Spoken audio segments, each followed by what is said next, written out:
it's Natasha and thank you so much for joining me today. Well, today we are going to be focusing on some of those finishing touches that I talk about.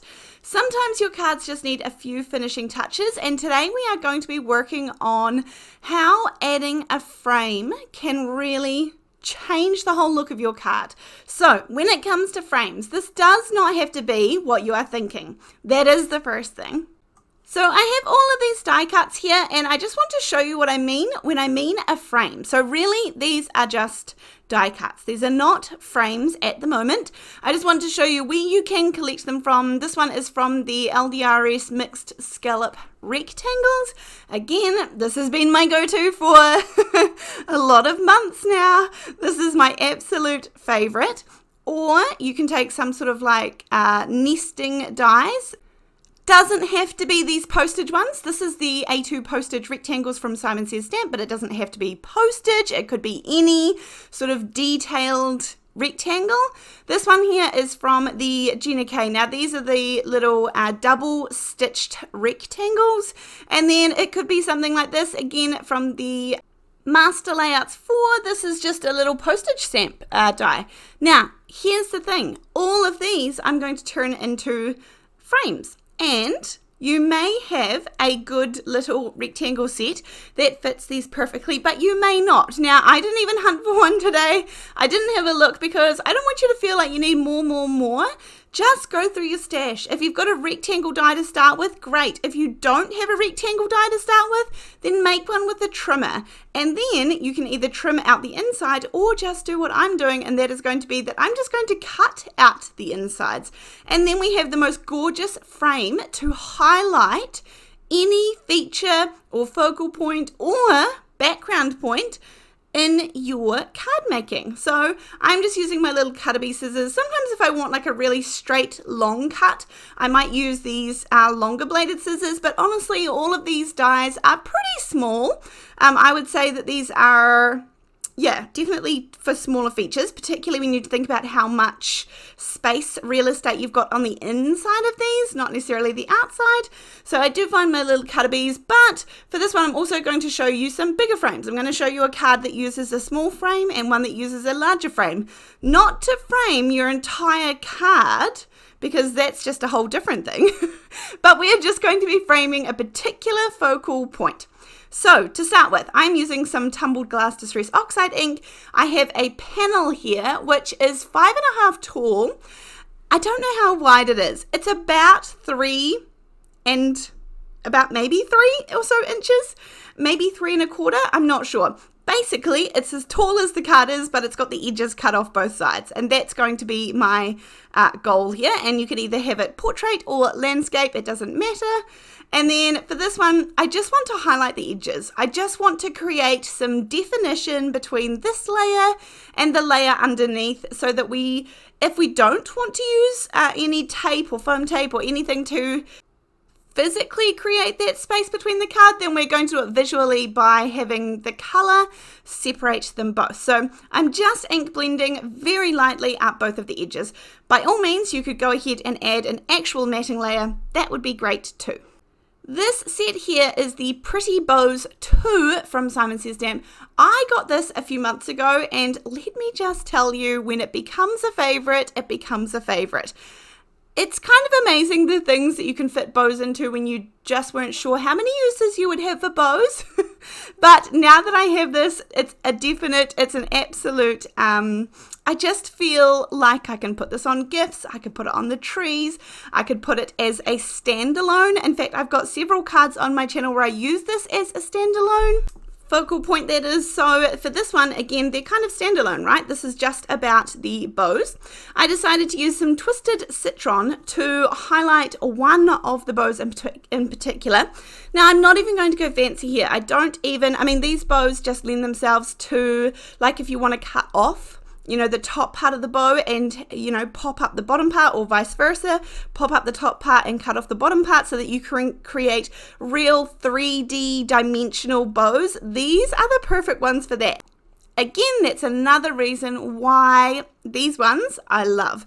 There's enough real estate that you can, it's not super fiddly, but then again, there's a couple of dies in there that are actually more delicate bows, and again, that works to your advantage, so you can use them for different things.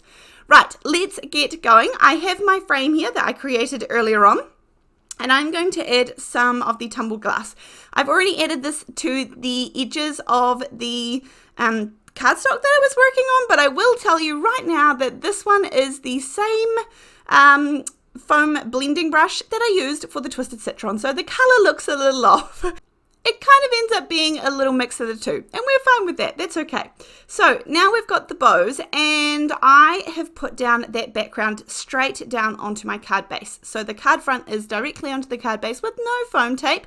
Again, we've still got that little line of definition. Now, if you really wanted to, you could actually just create that line of definition with some masking tape and have that ink blended line. I chose to go for the individual panel, but whatever is works for you. I have stamped a little stamp from the Altenew leaf canopy down the bottom there, and then I'm going to put a little bit of foam tape on the back of my frame that I made and cut out the inside.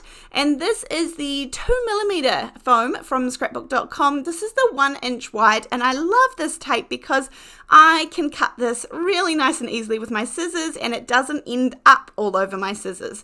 I use the Cutter Bees and the Tim Holtz Recoil scissors, and it doesn't stick to them, which that I appreciate, which means I can cut it down into little slimmer strips if need be when I'm doing something like trying to back this little frame and I don't get all gunky scissors, so that's a bonus.